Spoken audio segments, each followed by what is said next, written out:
This story has been adapted from the Godly Play Advent 1 and Isaiah stories, published by the Godly Play Foundation through Morehouse Education Resources, a division of church publishing located in New York. Everything is changed.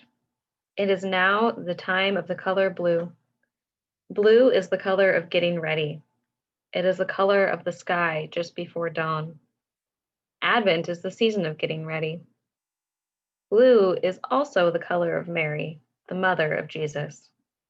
She is about to have a baby, but this will be a very special baby. This baby will be a king. But the king who is coming is not the kind of king that people thought was coming. This king had no army, no great house, and no riches. This king was a baby born in a barn. The king who was coming is still coming. This is full of mystery. You know, a mystery is hard to enter sometimes. That is why this time of Advent is so important.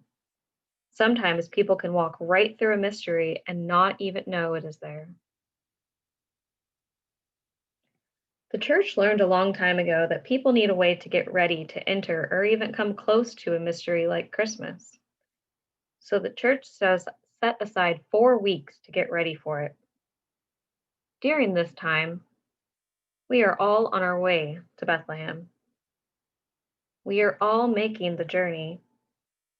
We are all getting ready to enter the mystery of Christmas. So let's go then to Bethlehem with the prophets,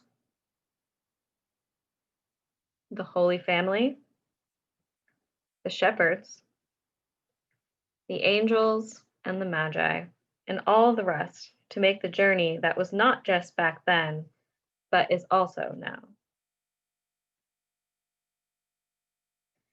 Prophets are people who come so close to God, and God comes so close to them, that they know what is most important and tell people messages from God.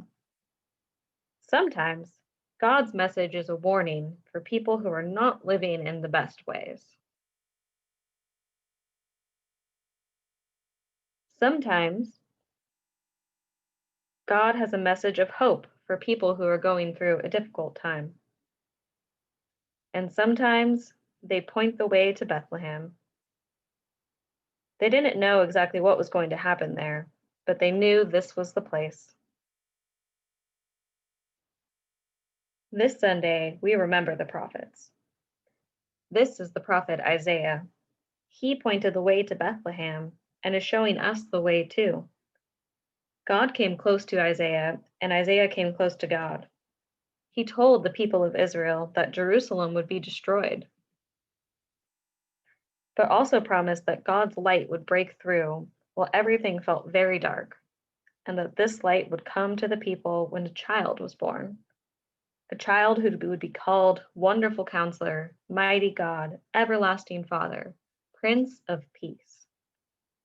And like Isaiah had predicted, another nation did come and defeat Israel, destroying the city of Jerusalem and the temple in which the people worshiped God. Many of the Israelites were taken to strange cities in Babylon and forced to live different kinds of lives. This scared the Israelites and made them wonder if God had gone so far away from them that God forgot about them. But Isaiah also had words of comfort for the people of Israel. He told them that someone is coming, someone chosen by God and in whom God delights. This one will teach the people and refresh them when they are tired, but this person will be despised and rejected. The prophet Isaiah reminded the people of the mighty acts of God that brought them through the water into freedom and encouraged them to remember and tell these stories.